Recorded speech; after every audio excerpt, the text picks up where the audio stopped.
ရေရှည်တည်မြဲတဲ့အခြေရေးရဖို့ဒီချက်လေးတွေကိုပဲလိုက်လုပ်ကြည့်နံပါတ်1ယုံကြည်မှုဟာအခြေရေးအတွက်အခြေခံအုတ်မြစ်ဖြစ်ပါတယ်တယောက်နဲ့တယောက်ပွင့်လင်းစွာပြောဆိုဆက်ဆံပြီးလျှို့ဝှက်ချက်တွေမထားဖို့အရေးကြီးပါတယ်နံပါတ်2ဆက်သွယ်ပြောဆိုမှုပြဿနာတွေကိုရင်ဆိုင်တဲ့အခါပွင့်ပွင့်လင်းလင်းဆွေးနွေးဖို့လိုပါတယ်ခန်းစားချက်တွေကိုမျှဝေပြီးတယောက်ရဲ့အတွေးအမြင်ကိုနားလည်အောင်စူးစမ်းဖို့လိုပါတယ်နံပါတ်3လေးစားမှုတယောက်နဲ့တယောက်လေးစားမှုရှိဖို့အရေးကြီးပါတယ်ကိုယ့်ပါတနာရဲ့ခန်းစားချက်တွေရွေးချယ်မှုတွေကိုလေးစားပြီးနားလည်ပေးဖို့လိုပါတယ်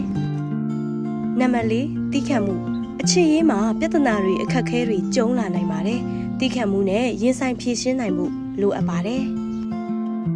နံပါတ်5ပူးပေါင်းဆောင်ရွက်မှုအခြေရေးဟာလမ်းညှိမှုတစ်ခုဖြစ်ပြီးနှစ်ဦးနှစ်ဖက်ပူးပေါင်းဆောင်ရွက်မှုလိုပါတယ်ပြဿနာတွေကိုအတူတကွဖြေရှင်းပြီးအောင်မြင်မှုတွေကိုအတူတကွမျှဝေဖို့လိုပါတယ်နံပါတ်6အချိန်ပေးမှုအခြေရေးဟာအချိန်နဲ့အမျှပြုစုပြောင်းထောင်ရတဲ့အရာဖြစ်ပါတယ်တယောက်နဲ့တယောက်အချိန်ပေးပြီးအတူတူဖြုံးမှုလိုပါတယ်နံပါတ်9အတူတကွတိုးတက်မှုအတူတကွတိုးတက်ဖို့လိုပါတယ်ကိုယ်ရည်ကိုယ်တွေတိုးတက်အောင်စူးစမ်းပြီးတယောက်ကိုတယောက်အားပေးဖို့လိုပါတယ်နံပါတ်10ရဲမောမှုဟာအခြေရေးကိုလန်းဆန်းစေပါတယ်ပြဿနာတွေကြားထဲမှာတော့ရဲမောနိုင်စွမ်းရှိဖို့လိုပါတယ်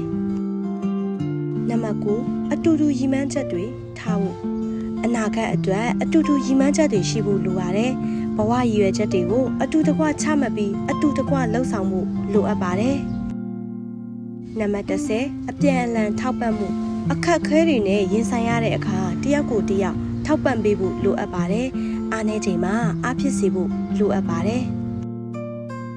ကဲအခုတော့ပြောပြပေးသွားတဲ့အချက်10ချက်လေးတွေကိုစူးစမ်းပြီးတော့အတူတူနားလည်မှုရှိအောင်လို့လိုက်လုပ်ကြည့်မယ်ဆိုရင်တော့ကောင်းမွန်ပြီးတော့အဆင်ပြေရဲ့ relationship တစ်ခုကိုအကြာကြီးပိုင်ဆိုင်ပြီးတော့အောင်မြင်မှုတွေနဲ့အတူတူအမြဲတမ်းလက်သေးသွားရမယ်လို့ယုံကြည်ပါတယ်